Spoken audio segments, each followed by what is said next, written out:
Hello, Renee Flamont here. This is the first video of 2023, you guys. So, happiest of New Year's to everyone. Health and happiness. It's still 2022 when we're filming right now. And I know these last couple of weeks I talked a lot about, especially the last week, it got a little nostalgic, didn't it? I talked about loneliness and the holidays, and we discussed Twitch, God rest him, having made that thought. Now going forward, I think it's time we talk about you and you alone and your needs, your wants. Where do you want to go? Where do you want to be? You guys know I do this. It's the end of the year. It's the beginning of the next year. Again, I'm filming at the very end of December. And you start to rewind your year, look at everything you've done, think about where you want to be this time next year. Okay. Having said that, there's a lot to think about as we encapsulate the year. I'd like you to look at where you were at the beginning of 2022 with your narcissist, like a year ago with your narcissist. I bet you've come a long way and you don't even realize it. Even if you're in the thick of it and you feel like you're still in the prickers of it, think it through. Think 12 months ago at this very time. This is going to run on January 2nd. I'm filming on December 20th. So it's right in this time period I do this, okay?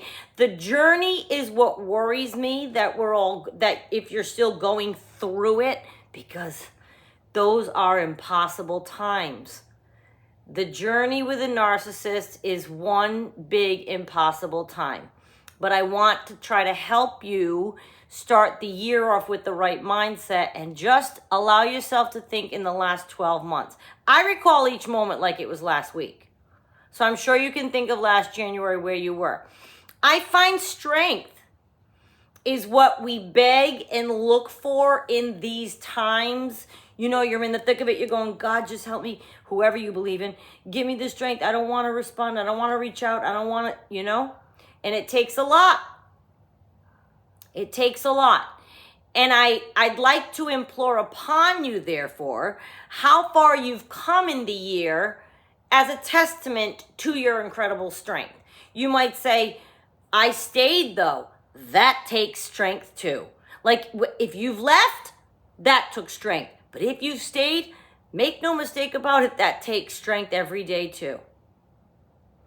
I want you to go forward and internalize the warrior that you are. Don't let anyone put you down or make you feel down. Make it a testament to yourself starting the year out. Make the decision that you are a worthy human being, deserved of compassion and respect. The exact things I hope we'd all offer any other human being. Start refusing, even if it's to yourself, because you can't get that curt out loud to be so bold as to refuse someone or something. Say it at least to yourself. Start refusing anything less than you would want for your daughter, best friend, cousin. Refuse. When I say refuse, I mean refuse.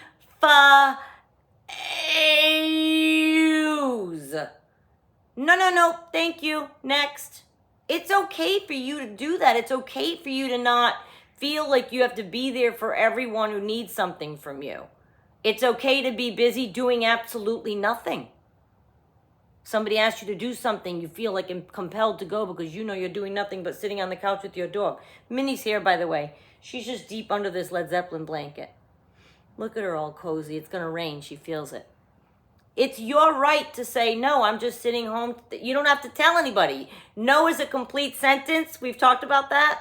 No, thank you. Not tonight. Maybe another time. You don't have to make up reasons and pretend you're busy and make up excuses because you feel guilty not going out. Instead, do whatever you want to do. You can refuse. You can refuse treatment that's not worthy of you. I'm so tired, we've all done it, of hearing us say, maybe he'll be truly big-hearted under all that brass, or perhaps he could really understand me under all that brawn. I bet he has a big heart. We make excuses for people we meet, thinking we're going to wait around for them to turn into some good person, guy or gal. No. No more. No. I think we should just see them.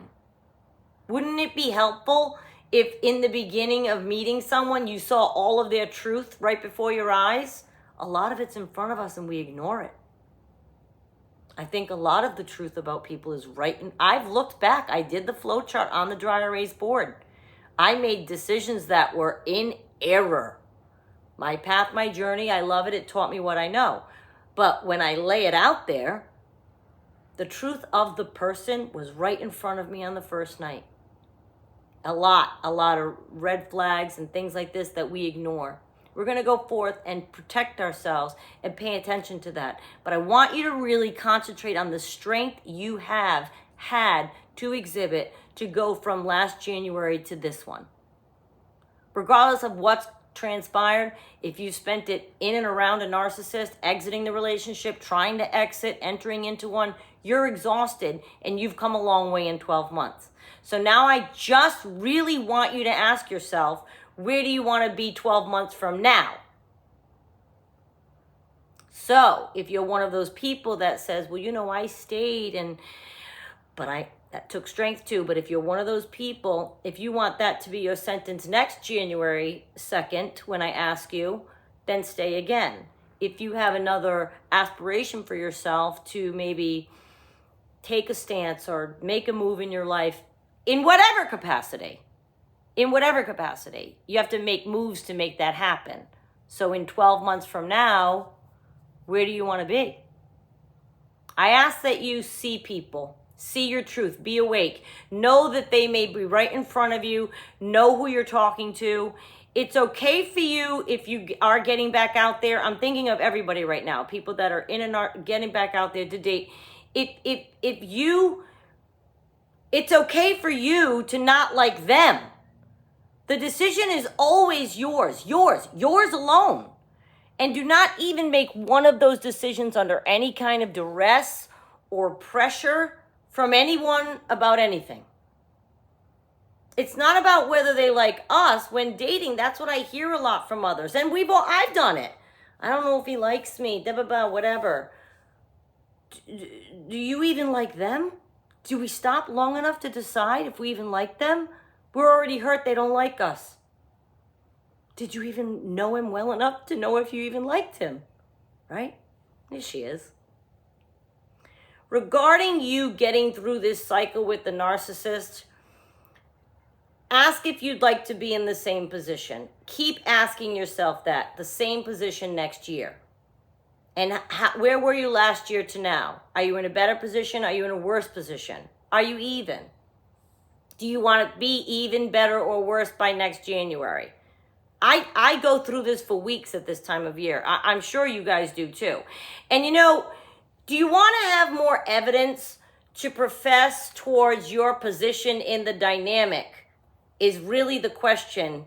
If you anticipate staying another year, which is fine, I never tell anyone to do. What you'll do in that year, you understand, is you'll gain more evidence. They're never going to start behaving, I'm sorry, and stop misbehaving. Not when it's that built in and you're already in the cycle. They're not going to pop out of it. So basically, do you want to have more evidence to profess towards your position in this dynamic of a relationship that you may find yourself in, if you're someone that is going through it right now? Would you like to have left them by next year if you're someone that's in it right now? Are you thrilled you left last year and this is your 1-year anniversary of having done it? Hats off to you. So you look back and you think, it's been a good year. Hope you didn't meet any others. If you did, this is a new year, right? We talk about how to spot them. And there's one coming up on that. Or a little bit about that. It's a whole year. So I want you to think about both points, 12 months apart. Last January to now, where you are, and this is another coming year. So next January, where do you want to be? It's a very individual answer because it depends on where you are, what you know. Only you can only you have that answer. You can consult with friends, you can collect opinions, but when it comes right down to it, no one can tell you what to do. And I think a lot of times we in those kinds of relationships want someone to just tell me what to do, just tell me what to do, because your heart feels so strongly attached to that person, yet your head knows that you shouldn't be in it. It's cognitive dissonance, it's trauma bonding, it's all of the words that in the next few weeks, our videos, I'm going to go right down the line and redefine everything. Gaslighting, triangulation, all of it. Love bombing. We're going to get off to a good start this year, educating people and empowering them against getting involved in these kinds of people. And if you are on this channel, then you have been or you are, whether it's a partner, family member, business relationship, or friend. If you have somebody with narcissistic personality disorder in your ether, what have you done to help that from last year to now, and where do you want to be next year? That's how I want to start this year off, for you to start thinking about that. Now, let's go and slay 2023.